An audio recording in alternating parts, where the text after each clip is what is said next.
আপনার SSC result সবার আগে ঘরে বসে দেখার জন্য আজকে আমার এই ভিডিওটি ফলো করতে পারেন। এই জন্য আমরা ফার্স্ট অফ অল চলে যাব ক্রোম ব্রাউজারে। দেন ক্রোম ব্রাউজারে যাওয়ার পর এখানে সার্চ বারে গিয়ে সার্চ করে দিব এসএসসি রেজাল্ট। দেন এখন সার্চ বারে গিয়ে এসএসসি রেজাল্ট লিখে দেওয়ার পরে আপনাদের সামনে সর্বপ্রথম যে ওয়েবসাইটটি আসবে এডুকেশন বোর্ড রেজাল্ট, এটাতেও দেখতে পারেন। আবার নিচের যে ভিউ রেজাল্ট আছে এটাতেও দেখতে পারেন। তো আমি আপনাদেরকে এখন নিচের যে ভিউ রেজাল্ট আছে এটা দিয়ে রেজাল্ট চেক করে দেখাবো। তো এই জন্য আমি এখানে ক্লিক করে দেবো। তো আমি দ্বিতীয় ওয়েবসাইটটিতে একটা ক্লিক করে দিচ্ছি। দেন দ্বিতীয় ওয়েবসাইটে ক্লিক করে দেওয়ার পর আপনার সামনে এরকম একটা ইন্টারফেস শো করবে। এখান থেকে আপনারা নেম অফ এক্সামিনেশন, এখানে আপনারা এসএসসি দিয়ে নেবেন, এসএসসি দাখিল এটা সিলেক্ট করে নেবেন। তো আমি এসএসসিটা সিলেক্ট করে দিলাম। তারপরে এখানে দেখবেন আছে আর কি আপনার আপনি কত সালে এক্সাম দিয়েছেন। তো আমি আপনারা দিবেন 25 সাল, আর আমি যেহেতু 24 সাল দিয়ে দেখাবো তো আমারটা দিয়ে দেখাবো। তো আমি 24 সাল দিয়ে নিলাম এখানে।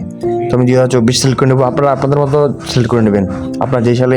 এখান থেকে আপনারা আপনাদের বোর্ড সিলেক্ট করবেন। আমার কুমিল্লা বোর্ড, আমি কুমিল্লা সিলেক্ট করছি। আপনারা যা হয় তা সিলেক্ট করবেন। এখান থেকে ইন্ডিভিজুয়াল সিলেক্ট করে দেবেন।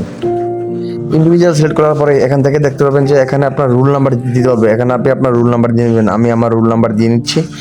আচ্ছা ফাইন। এখান থেকে আপনি আপনার রেজিস্ট্রেশন নাম্বার দিবেন। আমি আমার রেজিস্ট্রেশন নাম্বার এখানে বসিয়ে দিচ্ছি। আপনি আপনার রেজিস্ট্রেশন নাম্বার এখানে বসাবেন। ঠিক আছে, বসানো হয়ে গেলে নিচের যে ক্যাপচা দেখতে পাচ্ছেন, এই ক্যাপচাটা যা লেখা আছে এখানে তাই লিখে ভিউ রেজাল্টে ক্লিক করে দিবেন।